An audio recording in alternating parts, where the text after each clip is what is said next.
We're on John chapter 3 of our Son of Man series. Son of Man, of course, is one of the ways the Messiah is referred to in the Old Testament, and it's one of Jesus' favorite ways of describing himself. So we are on week 5, and we're on chapter 3, so it gets confusing. Just go along with it because we move slowly. Chapter 3, of course, for those of you who pay attention, actually has probably the most famous verse in the Bible in it, right? John 3:16. You see it in football games. Everybody knows John 3:16.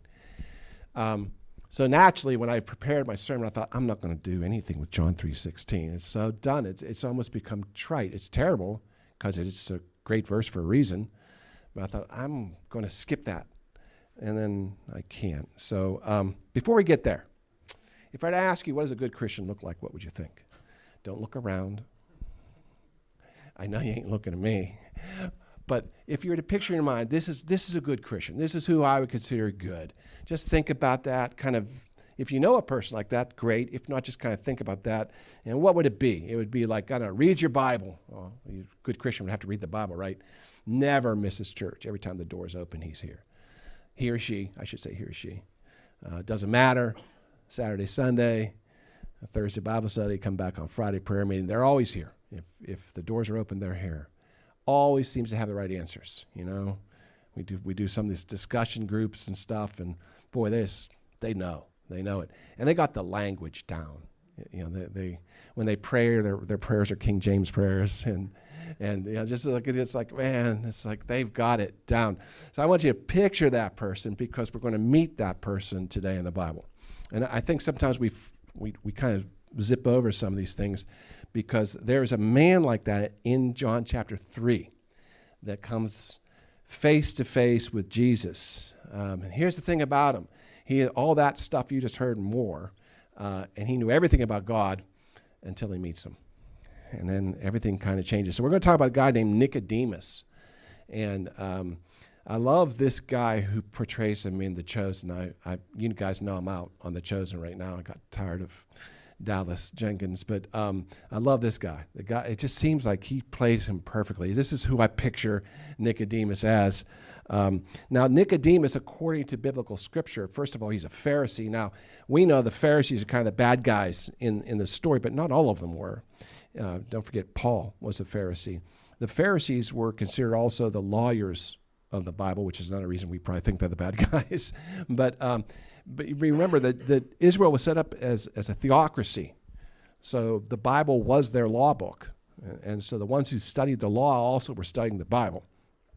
Pharisees would have the first 5 books of the Bible memorized. Not just those weird names, all of it memorized. You had to in order to be able to be in the Pharisee group. So very literate. And some of them were actually very religiously oriented, and they really wanted to know the scriptures, and they wanted to know Jehovah, and they wanted to know more, right? And he was a member of the Sanhedrin. That was like the Supreme Court of the Israel. And you know, so he wasn't just a lawyer; he was like a judge, and he was a person they came to.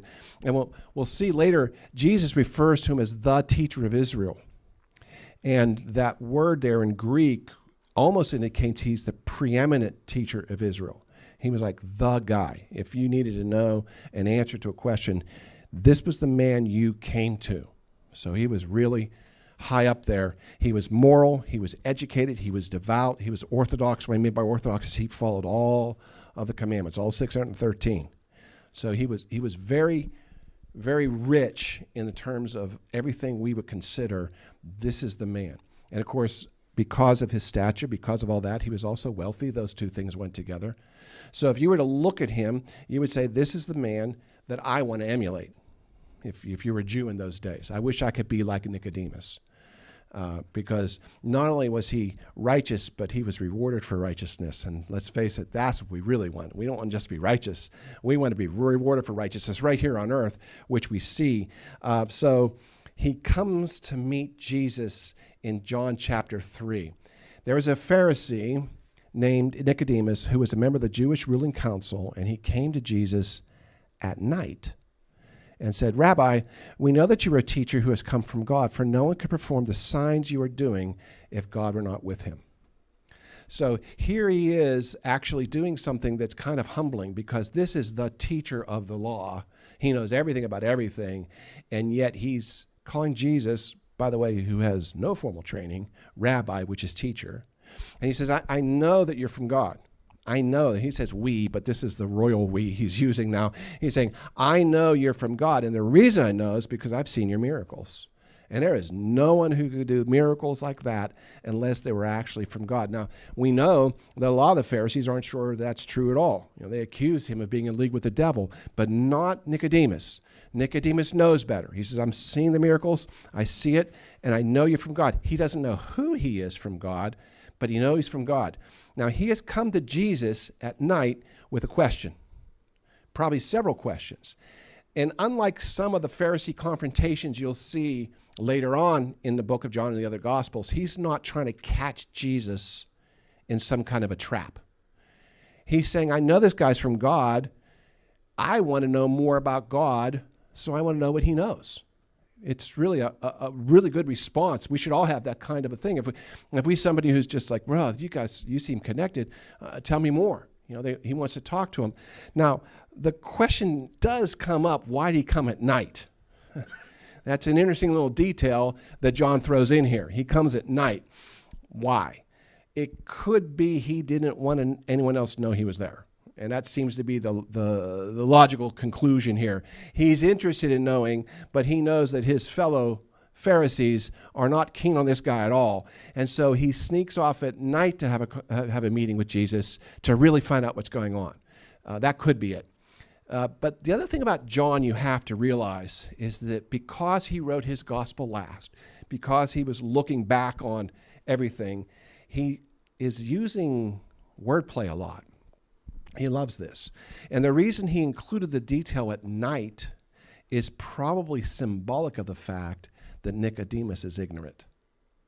He's still caught up in the dark, right? So John plays like that with stuff. This is a detail he's not going to miss because there's a texture there, right? So Nicodemus is coming at night because he's still in the dark, but he's coming to visit the light, and he's being exposed to light. So John plays those little games throughout his gospel, which is cool, though, because it kind of gives you an idea of some texture there. So anyway, Jesus answers him and says, most assuredly, I say to you, unless one is born again, he cannot see the kingdom of God. He hasn't answered a question yet. Ask a question yet. Isn't that interesting? He came and said, Rabbi, we know you're from God because you're doing these great miracles. And Jesus said, let me just stop you right there. I don't want to hear your question. I'm going to tell you something. And I have to tell you, this is how God works. I can't tell you how true this statement is. You go to God with questions, and he will give you answers to questions you have not asked, because you're coming with the wrong questions. There have not been many times in my life that God has spoken to me, that I would say, well, God really jumped in and spoke to me. But every time it happened, I was asking him something else when he spoke to me about something he wanted to talk about. It's like, no, we're not going to talk about that. I need to talk to you about this. God has a different agenda than we do. And Jesus has a different agenda than Nicodemus does. And so Nicodemus, we don't know what he was going to ask. He never gets it out. Because before he gets to ask his question, Jesus says, I got to tell you something. Unless someone's born again, he cannot see the kingdom of heaven. This kind of rocks him a little bit. Now, we know the expression born again, right? It's part of Christianity lexicon. But he's not heard this before, born again. And it kind of sets him back a little bit. He wasn't expecting Jesus to come back like that. First of all, a good rabbi always answers a question with a question. Instead, he's preempting the question to make a statement. Secondly, he says something that doesn't even make sense to him. He says, how can somebody be born again when they're old? You can't enter a second time into the mother's womb. You said born again. I don't even understand what that means. But these two words here is what really tripping him up. The word that we have for unless, even means no exceptions, no workarounds, no how. There's unless, it's like, this is it. I'm going to tell you something that's true, and you can't equivocate with this. I know you lawyers like to equivocate, but this is not one of those words. This is unless, and then he says he cannot cannot does not mean you may not. We're not going to allow you. He says you can't. You can't get there from here. You're not capable of seeing the kingdom of heaven unless you're born again. Now he came to him saying, we know you're from God. And Jesus saying, you know, yeah, I am from God. And what I've seen, you can't see unless you're born again. And Nicodemus has a response that pretty much any of us would have if someone had said that to us, born again. How's that even possible? You know, I'm an old man now. I can't be born again. That just isn't going to happen. But I just want you to catch this because Jesus just said to the most religious man in Israel, yeah, you can't see the kingdom. Here's a man who studied it his whole life. He wants nothing more than to see the kingdom. And Jesus looks at him and says, yeah, you can't get there from here. You can't get there. You can imagine what the rest of them are like. You can't even get there. You can't get there at all. That's a problem. But if we look at jumping ahead in the story, when Paul writes in Ephesians, he writes this. He says, you were dead in your trespasses. You were dead because of sin. So everybody else sees Nicodemus as this righteous man coming to visit Jesus in the dark, and Jesus sees him as a dead man. You're dead in sin. And Paul goes on and says, you previously walked according to the ways of this world, according to the ruler of the power of the air, the spirit who still works in all the disobedient. He's saying, you're still that. Nicodemus, that's still who you are. And guess what? Dead man can't see. You came here to see the kingdom of heaven. You can't see the kingdom of heaven. You understand? The reason you ask these questions is because you can't see the truth. You can't see the truth because in order to see the truth, you have to be born again. And Jesus says, I tell you, no one can enter the kingdom of heaven unless they're born of water and the Spirit. Flesh gives birth to the flesh, but the Spirit gives birth to the Spirit. You should not be surprised, though, he says, by me saying you must be born again. This shouldn't surprise you at all. And that's kind of funny, because it did surprise him. It would surprise us, I would think. It's not a term you see used in the Bible, but Jesus says, you're the teacher. You should know this stuff, Nicodemus. The reason that you're not seeing now has something to do with something in you that's keeping you from seeing. But here's what's interesting to me. The term born again. We use it. We just sang a song about it, right? Born again means salvation. How many have you? Born again, I mean, born again's always kind of been in the Christian lexicon, but those of you who are as old as I am, remember that it really got pushed to the forefront of American culture when Jimmy Carter ran for president, because he described himself as a born-again Christian. And every magazine wanted to know what that was, because they really hadn't heard that terminology before. It's always been in the Bible. We've always talked about it, but we hadn't had anybody put it front and center like Jimmy Carter did when he ran for president. I'm born again. I'm born again. What does that mean? What does it mean, born again? So we kind of fixated on it as a nation, I think, during that time. And Christians started saying, you've been born again? Yeah, I'm born again. You kind of heard it more in the 70s than I had ever heard it before. Of course, I was younger, maybe I just wasn't paying attention. But this is interesting to me, this idea of born again, because we think what exactly Nicodemus thought, born again. I was born once, came into this world crying and small, and I need to be born again. And that's what we think about, born again. Twice.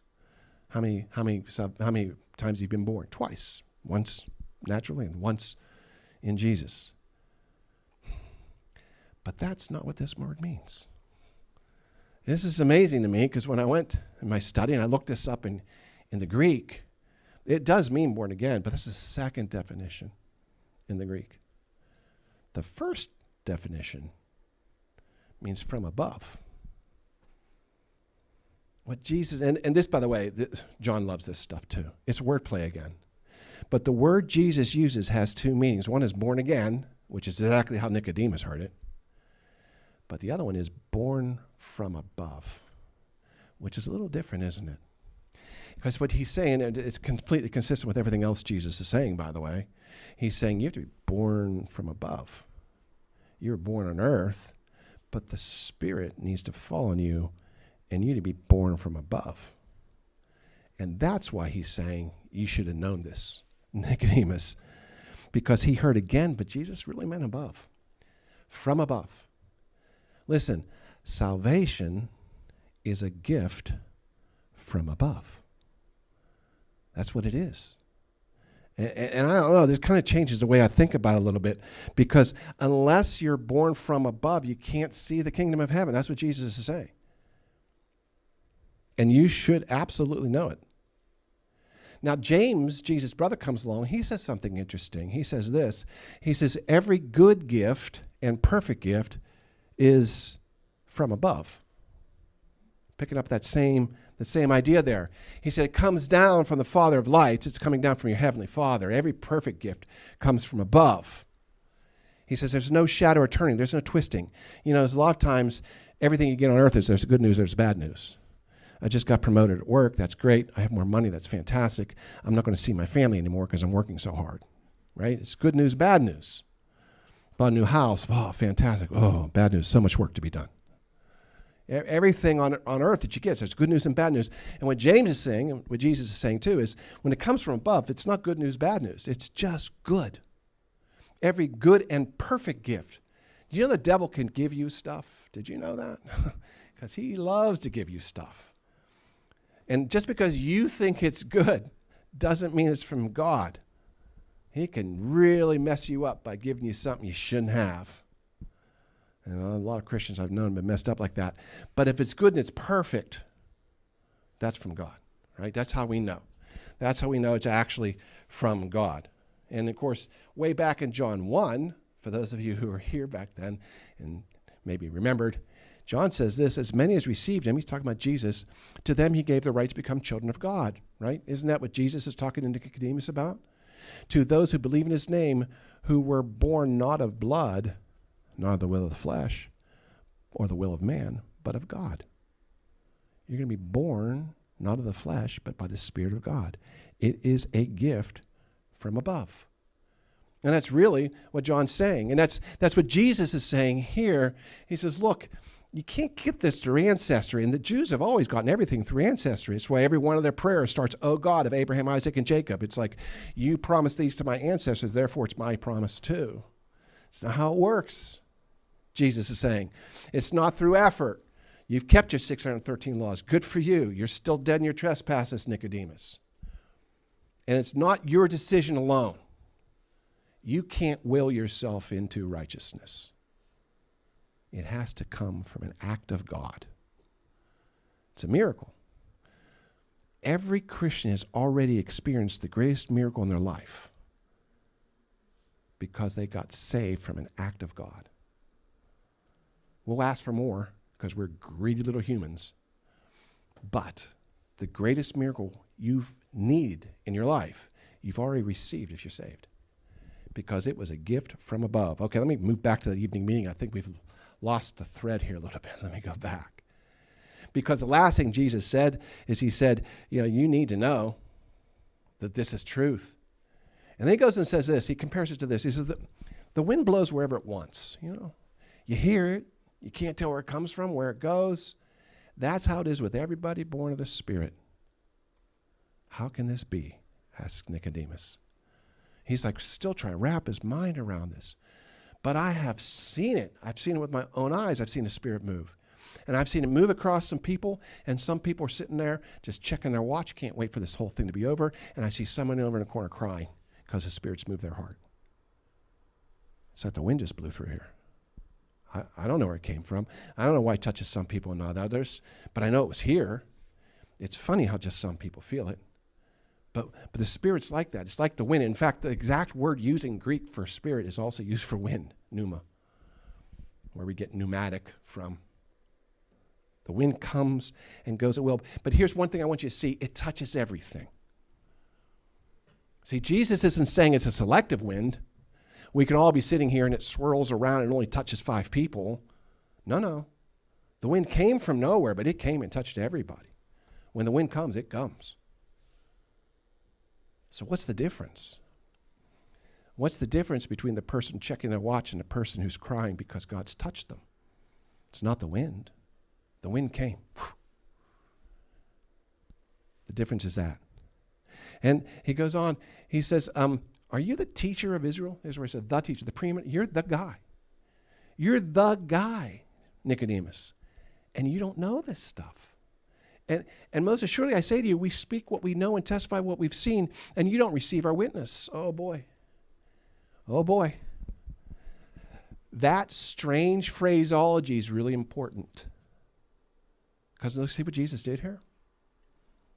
I say to you, we speak to you. We speak what we know. We testify what we have seen. Who's we? He's not talking about him and the disciples. They haven't seen heaven. He's not using the editorial we or the majestic we, like the Queen of England we. Who's he talking about when he says we? See, when this kind of phraseology comes up in the Bible, we have a tendency to blip over it. We need to stop on it and say, well, what's going on here? Why would Jesus say we here? But then he cuts back and says, he starts by saying, I say to you, and then he does the we. And he comes back and says, I have told you earthly things and you don't believe. How then will you believe if I tell you heavenly things? He says, I'm telling you earthly things, things you should understand, and you're not getting it. Well, how could I possibly get you to understand heavenly things? Well, he can't, because he can't see heaven yet. There's still hope for him. You know? But you figure what Nicodemus is there? It's like, why aren't we getting plural? What do you mean? You got a mouse in your pocket there, Jesus? What's this we stuff? What are you talking about? What is he talking about? He's speaking for the Trinity. That's what he's talking about. He says, I tell you this, we have come to testify to you about what we have seen. He's speaking for the Trinity here. That's who we is. And it's important, though, because if you take a look at what he says at the end of it, it's not gentle, it's a rebuke. He says, we speak what we know and testify what we have not seen. I've told you earthly things, and you do not believe. You see that? I'm telling you things, and you're not believing it. Not because it's not true. Not because you can't wrap your mind around it intellectually, but because there's a rebellion in your heart that's resisting the truth of heaven. Because let me tell you, I'm going to answer my own question. When the wind blows through and only certain people get affected by it, I'll tell you what the difference is. That person's heart. This is through the Bible. Go back and read the parable of the sower. The sower sows a seed. It goes on 4 types of ground. Only 25% of that ground produces fruit. But the seed goes on it all. Just like the wind blows through here for everybody. And if you look at what Jesus says about it, the ground he's talking about is your heart, or the hearts of the people. And some of the people's heart is so hard, nothing hits. Nothing. And birds come and eat it up. Some people have soil that's ready to receive it, but there's rocks buried underneath of that soil that keep it from growing. That's, by the way, usually bitterness and anger, just so you know. Unforgiveness, bitterness, and anger will kill God's seed faster than anything.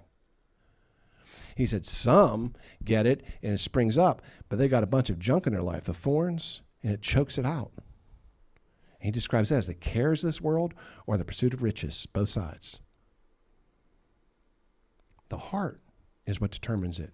The reason Nicodemus isn't getting this isn't because of his intellectual knowledge. He came there to have an intellectual discussion because that's what he does. Because that's what we do. We want to have an intellectual discussion. We want to debate whether or not Jesus is God. We want to debate whether God's real. We want to have conversations. We want you to show me evidence. And what he's saying is you're not going to get it because you're trying to understand spiritual things through an earthly mind. And it's not going to work. The only way you're going to understand this is if that mind and that heart gets regenerated by the Spirit of God. Or you're never going to get this. You do not believe. Not you do not understand. He says, you do not believe. Notice understanding never comes to, you don't know it? You don't know it? No, it's more than just, and remember in Jewish culture, no, it's more than intellectual. He's not saying you don't get it, you don't understand it. He's saying you don't know it because you don't believe it. You just don't believe it. See, in John's gospel, Jesus consistently presents himself as speaking in unity with the Trinity, with the Father, the Son, the Holy Ghost, right? We see this throughout. We see it in John 3:34, which I haven't gotten to yet. For he whom God has sent speaks the words of God, for God does not give the Spirit by measure, not give the Spirit by measure. I and my Father are one, he says. It's consistent. Jesus is speaking for all of the Trinity when he's speaking. But he's saying to them, you're not receiving. You're not receiving. Now, the word he's using, by the way, you, is plural. We don't have it in our language. We have you. We try to make it plural. We say yins. If you're down south, you say y'all, right? We don't have a word for plural. In French, like they do, in the Latin languages they do, you have, vous or tu. You have plural verb of you, not verb, plural form of you. But we don't. In Greek, they do. And what Jesus uses here is the plural. When he says you, he's not just talking to Nicodemus. He says, you and all of your Pharisees. See, he's addressing the leadership now. He's addressing him as the leader. Nicodemus came alone, but he talked to him in the plural too. We, the Trinity, is trying to speak to you, the Pharisees, and you're not getting it. But you should. You really should get it. Wow.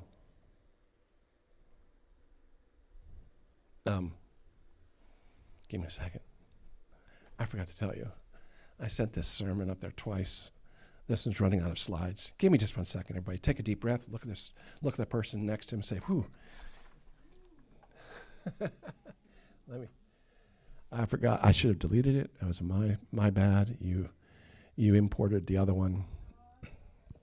No, it's not your fault. It's my fault. I knew you didn't. Let me get the new sermon up here. This is going to be fun. I hope this works. Let me see.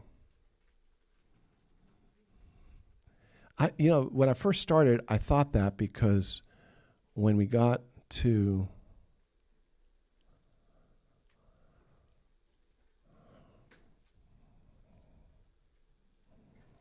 when we're in the scriptures, I saw that. Let me see if I can get back here. Okay. Let's see how this goes. When we got to scriptures, I saw I had 3 scriptures for Jason to read, and I knew I did. And I only had 2 because I deleted one. I thought, well, how'd that get back in here? And that's because I forgot to tell you. No, you didn't do anything wrong. I should have deleted the other one. All right. I got all the slides back now. We're good. All right. So you guys were about out of here. But no, I got my slides back. And I've got another 20 minutes to go. I'm kidding. Not that much. Okay. So let's move on to the next slide. Nicodemus is not merely confused, though. He's resisting testimony. You have to see that. He's not confused. He thinks he's confused. And Jesus says, you're not confused. You're just not ready to believe. Unbelief does not come from ignorance. Unbelief does not come from ignorance. A lot of people think it does. If I could just teach them this, they'll get it. No, they won't. That's not where unbelief is coming from. Look at the parable of the sower. All the answers are there. That's my favorite parable. Jesus' first parable. He says the most foundational parable he teaches. And it's all right there. If you look at the reason people don't believe, it's in their heart. It's bitterness. It's anger. It's chasing after the pleasures of this world, or it's worrying about all the cares of this world, or it's simply having a heart that's so hard you have seared it off from the Holy Spirit's conviction. That's it. It has nothing to do with your intellect. It has nothing to do with what you know or don't know. It doesn't have to do with any of that. It comes from resisting the testimony of the Spirit. So if you're struggling with belief, check your heart. If you're arguing with somebody who just won't believe, it's a heart matter. And that's above our pay grade, folks. We can't change the heart. We can only pray that the God does. Okay. Here's why Nicodemus should have known better. Jesus says, hey, you should know this stuff, Nicodemus, because it's in Ezekiel that our brother Jason just read. Let me read it again. I will sprinkle clean water on you, and you shall be clean. I will cleanse you from all your filthiness and from your idols. I will give you a new heart, and I will put a new spirit within you. I will take the heart of stone out of your flesh and give you a heart of flesh. I will put my spirit within you and cause you to walk in my statutes, and you will keep my judgments and do them. He's saying, Nicodemus, it's right there. It was right there in Ezekiel. You know Ezekiel. How did you miss it? It was always going to be, I was going to replace your heart of stone, your hard heart, with a heart of flesh. And I'm going to do that, how? By cleansing you and giving you my spirit. That's what he's saying here. I said, if you need to be born of water, that's cleansed, and the spirit. We get this wrong in our modern day teaching. We teach it as two things. You're born of water. Well, that's when you were born out of your mother's birth canal with the fluids, and that's water. And then the spirit comes along, that's the second birth. But they're not. Not according to Ezekiel. It's the same movement. It's the same act of God. It's the same gift from above. I will cleanse them with water to take away their sins, and I will put my spirit in them, which remakes their heart. It's all an act of God. It's not two actions, it's one. The promise is to be born of water and of spirit at the same time. Now, if it's an act of God, we don't have to do anything, right?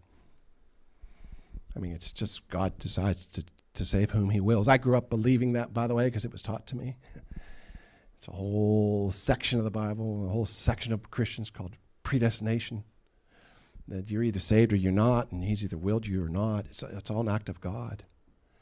But watch what Jesus is saying, because he is saying it's an act of God.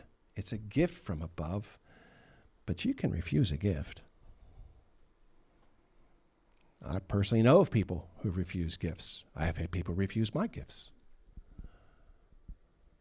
Some guy offers a girl an engagement ring, wants to marry her, and she says no.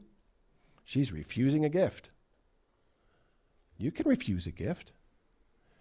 You can refuse a gift from heaven. He doesn't make you take the gift.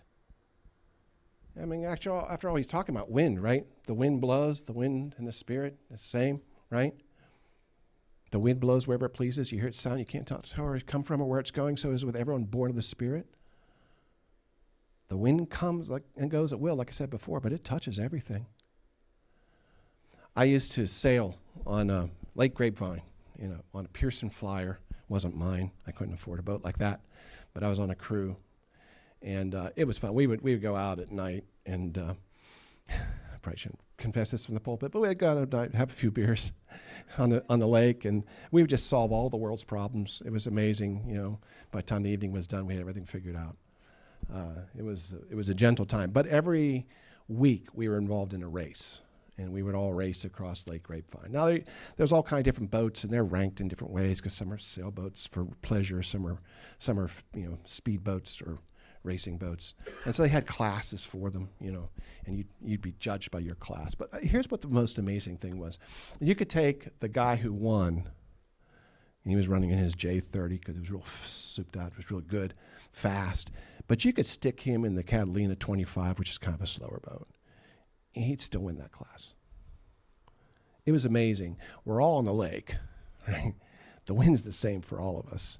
Some people are just going faster, because there's an art to it. Because you don't sail in a straight line. You can't. You do this thing called tacking. You do this thing. And knowing when to tack is really an important part of sailing. You have to have that down. And you have to know how to set your sail to catch the most wind. And that's what I think of when Jesus says the wind blows. Yeah, but some people haven't set their sail. They have no idea the wind's even blowing. And it was amazing. You get somebody who doesn't know what they're doing, and they end up out there, and their boat's actually not moving at all. And you look at it, and an experienced sailor can say, hey, you need to follow away, you're lufting. And he doesn't even know what they're talking about. It's just sitting there blobbing in the water, which is a miserable place to be in Lake Grapevine because it is hot. If you're moving, you got the wind. If you're not, it is hot and miserable. And you see these poor guys, they're like trying to figure out, how come my wind's not working? You know, the wind's the same for all of us, but these boats are zipping past him because they knew how to set their sail. That's the same as the Spirit. You don't think you have a part to play in this? God has given you a part to play in this. And we see that in John 3:16. Jesus is talking. I somehow didn't know that. I kind of knew it, but I didn't know it. That famous John 3:16 verse. I thought that was John talking. No, it's Jesus. It's Jesus talking to Nicodemus. He says, as Moses lifted up the serpent in the wilderness, because that's something that Nicodemus knew. And if you remember the story, what was happening was all the Israelites are getting bit by the snakes. And so they put a snake on a bronze pole and they held it up. And he held it up, and anybody who looked at it got bit would be healed. That was a precursor to Jesus Christ on the cross. That's what he's telling Nicodemus. He said, you know what happened there? You understand that was a precursor to me. That's a window that was pointing to me. So the Son of Man, there's his very expression again, must be lifted up. He'll be lifted up the same way on the cross. But the difference is, he says, anybody who believes in him shall not perish but have eternal life. So that's the whole thing. But you have to look up and you have to look at him and you have to believe in him. It's available for everybody. The same thing in Moses' day. When he held that serpent up, anybody who looked at it would be healed. But if you didn't look at it, you would die. That's the symbolism, and that's what Jesus is doing too. He says, when I'm lifted up on the cross, anybody who looks at that and believes that I have died for their sins, they're saved. But if you don't look up and you don't believe, the wind just blew by you and you didn't see anything. And then comes the famous, for God so loved the world that he gave his only begotten Son, that whoever believes in him should not perish, but have everlasting life. You still have a part to play in this. It is a gift from above. Your salvation is a miracle of God, handed to you as a gift. The wind blows, but when the gift comes from above, you need to receive it and let it change you, or it will pass you by.